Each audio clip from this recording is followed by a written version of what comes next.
Bon, allons-y. Oui, rendons-nous à Londres.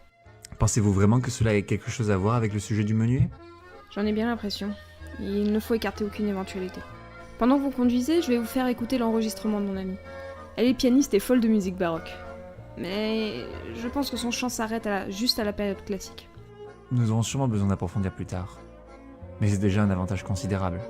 Elle nous a aussi donné un extrait de menuet, justement. Je le laisse à disposition pour l'écouter quand bon vous semble. Sibylle, ma vieille amie, tu m'as demandé des informations sur le menuet. Comme tu avais l'air d'être pressée, je t'enregistre cela. Comme tu le sais, je ne m'y connais qu'en période baroque.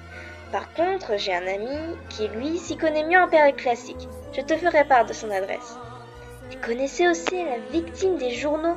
Il se voyait souvent dingue des coïncidences, hein? Enfin, j'ai aussi mis un enregistrement d'un menuet. Bon, il n'est pas de la période baroque, mais classique.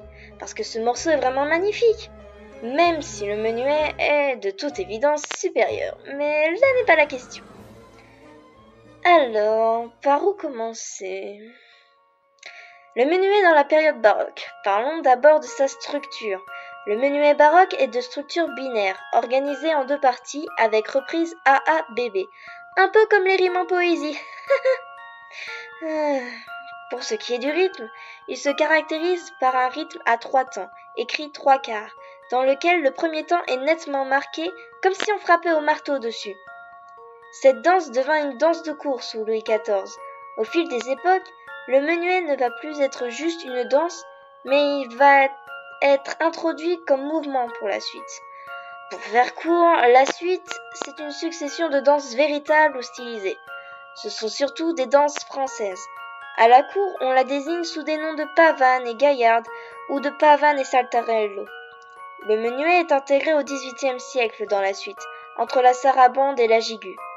Mais certains mouvements finissent par disparaître, pour au final donner cette structure-là, l'allemande, la sarabande, le menuet et enfin la gigue ou le rondeau. Voilà, c'est malheureusement les seules informations que je peux te donner. Mais tiens, voilà l'adresse de mon ami. Il est disponible n'importe quand, ne te gêne surtout pas pour le joindre. 84 Simone Veil Avenue. Au plaisir de se revoir. Vous pensez que... Évidemment. Nous sommes d'accord, nous sommes obligés. Ça ne fait pas l'ombre d'un doute, ma chère amie.